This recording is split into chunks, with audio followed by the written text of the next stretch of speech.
पुढची बातमी प्रत्येकाला सावधान करणारी, सतर्क करणारी। समोसा किंवा जिलेबी खायला प्रत्येकाला आवडतं। मग ही बातमी त्या प्रत्येकासाठी आहे। गरमागरम समोसा आणि रसरशीत जिलेबी पाहिल्यावर अनेकांच्या तोंडाला पाणी सुटतं। पण हे पदार्थ सिगारेट इतकेच धोकादायक आहेत असा इशारा केंद्रीय आरोग्य मंत्रालयाकडून दिला गेलाय। आरोग्य मंत्रालयानं एक अहवाल तयार केलाय, ज्यात 2050 सालापर्यंत देशातील 44.9 कोटी लोक म्हणजे जवळपास 45 कोटी लोक हे लठ्ठपणानं ग्रस्त असतील असं नमूद करण्यात आलंय। या परिस्थितीमध्ये भारत अमेरिकेनंतर लठ्ठपणाच्या समस्येशी झुंजणारा दुसरा देश बनेल। म्हणूनच आरोग्य मंत्रालयानं अन्न आणि औषध प्रशासनाच्या सहकार्यानं एक नवीन धोरण आखलंय, ज्या अंतर्गत या अन्नपदार्थांच्या पॅकेजिंगवरती एक वॉर्निंग लेबल लावणं बंधनकारक करण्यात आलंय। विशेष म्हणजे जंक फूडवरती तंबाखूसारखे इशारे देण्याची सुद्धा आता तयारी केली जाते।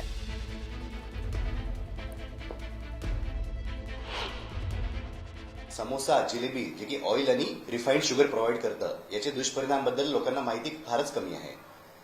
प्रत्येकाला माहित राहायला पाहिजे की समोस्यात जे ऑइल जातं किंवा जिलेबीमध्ये जे शुगर जातं ते आपल्याला लठ्ठपणाकडे घेऊन जातं आणि लठ्ठपणा म्हणजे ओबेसिटी। याच्यामुळे आम्हाला BP, sugar, heart failure, kidney failure आणि लखवा हे सगळं फ्युचरमध्ये होतं, इव्हन कॅन्सरही होतं। याबद्दल माहिती प्रोव्हाइड करण्यासाठी हे नॉन कम्युनिकेबल डिसीज म्हणतो आम्ही याला, याबद्दल अवेअरनेस क्रिएट करण्यासाठी गव्हर्नमेंटने एक छान इनिशिएटिव्ह सुरू केला आहे। आणि बातमी आहे पुढची राष्ट्रवादीच्या प्रदेशाध्यक्ष पदासंदर्भातली। शरद पवारांच्या राष्ट्रवादी काँग्रेसच्या प्रदेशाध्यक्ष पदावरनं घडामोडींना चांगलाच वेग आलाय। जयंत पाटील यांनी प्रदेशाध्यक्ष पदाच्या त्यांच्या राजीनाम्याच्या चर्चांना उधाण आलंय। पक्षातले काही नेते हे असं म्हणतायत की राजीनामा दिलेलाच नाहीये, तर काही नेते म्हणतायत की जयंत पाटलांनी राजीनामा दिला।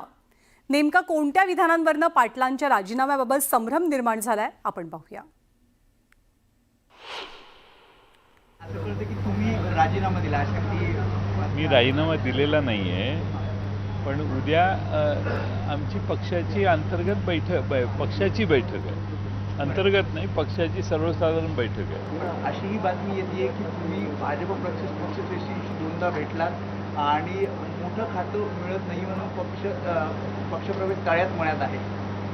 जी चर्चा आधी पण होती ती आता पुन्हा एकदा भारतीय जनता पक्षामध्ये प्रवेश करण्यासाठी कोणी मला विचारलेलं नाही ना मी कुणाला विनंती केलेली आहे। एखाद्या प्रदेशाध्यक्ष असणारा माणूस त्याच्या बाबतीत एवढ्या वावड्या उठणे आणि तो कुठल्या पक्षात जात आहेत याचं तुम्हीच सगळे ठरवायला लागले, मी कुठल्या पक्षात जायचं, काय करायचं, काय नाही। आणि महाराष्ट्र सरकारनं गेल्या 50 वर्षांपासून राज्यातील वाईन शॉप परवान्यांवरती असलेली स्थगिती आता उठवण्याचा निर्णय घेतलेला आहे। त्याच सोबत सरकारकडनं नव्यानं 328 मद्यविक्री परवाने दिले जाणार आहेत आणि यासाठी महसूल वाढवण्याचं कारण पुढे करण्यात आलंय। पण सरकारच्या नव्या मद्यवाढीच्या धोरणावरनं राज्यातलं राजकारण मात्र चांगलंच तापलंय। नव्या दारू परवान्यांवरून हंगामा, तर भाचे म्हणतील कंस मामा। सरकारच्या दारू धोरणावरून कल्ला, विरोधकांचा महायुती सरकारवर हल्ला।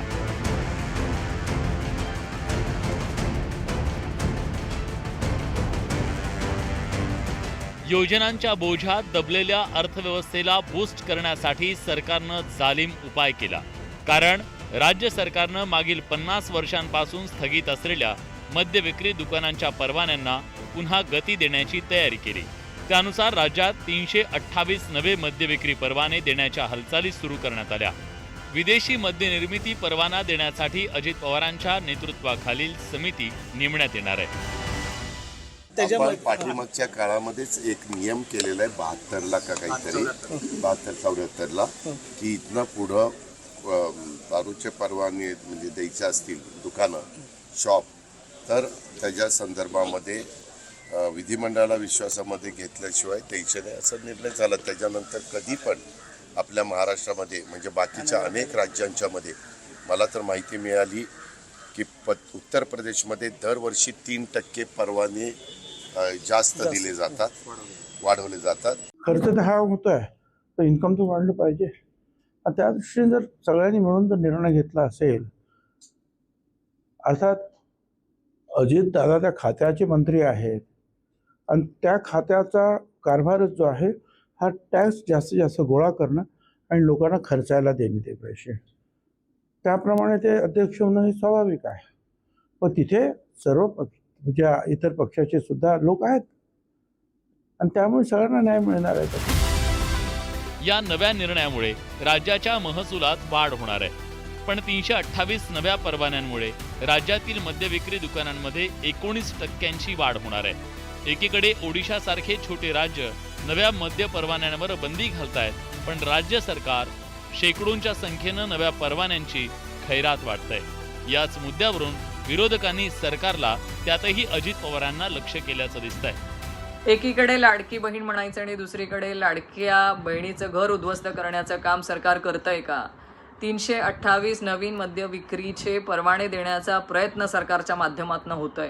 जसं कंसाने देवकी मातेचं संपूर्ण घर उद्ध्वस्त केलं होतं, त्याच्या मुलाबाळांची हत्या केली होती, तसंच काहीतरी सरकार कंसाची भूमिका निभावतंय का? तुमच्या दारूमधून तुम्हाला मिळणारा पैसा, तुम्हाला मिळणारं उत्पन्न एवढंच तुम्ही बघत असाल तरी तुम्हाला महाराष्ट्रातल्या माता भगिनींना लाडकी बहीण म्हणायचा अधिकार नाही. कुणाशी संबंधित आहे त्याहीपेक्षा या महाराष्ट्राचे संस्कार आणि संस्कृती बर्बाद करण्याचा प्लॅन आहे. बहिणींना पैसे द्यायचे आणि बहिणींच्या पैशातनं चपट्या आणायला मदत करायची का? ह्यांचा सिम्बॉल मॅकडोनाल्ड होणार आहे. ये सरकार किसकी है? ये सरकार विजय मल्ल्या की है. लाडकी बहीण योजना आणि इतर योजनांमुळे महाराष्ट्र सरकारची आर्थिक कोंडी झाली आहे. त्यामुळे अनेक खात्यांचा निधी इतरत्र वळवण्याचं आणि त्यावरून नाराजी नाट्य रंगल्याचं वेळोवेळी समोर आलंय. याच अडचणींवर पर्याय म्हणून आता सरकार महसूल वाढीसाठी कोट्यवधी रुपये घेऊन दारू परवाने देणार आहे. पण महसुलाच्या नावानं दारू विक्रीच्या परवान्यांची अशी खैरात वाटणं खरंच योग्य आहे का? लाडक्या बहिणीच्या नावानं सरकार लाडक्या भावांना दारूच्या आहारी तर लावत नाहीये ना, असे सवाल उपस्थित होत आहेत. शरद जाधव, न्यूज 18 लोकमत, मुंबई.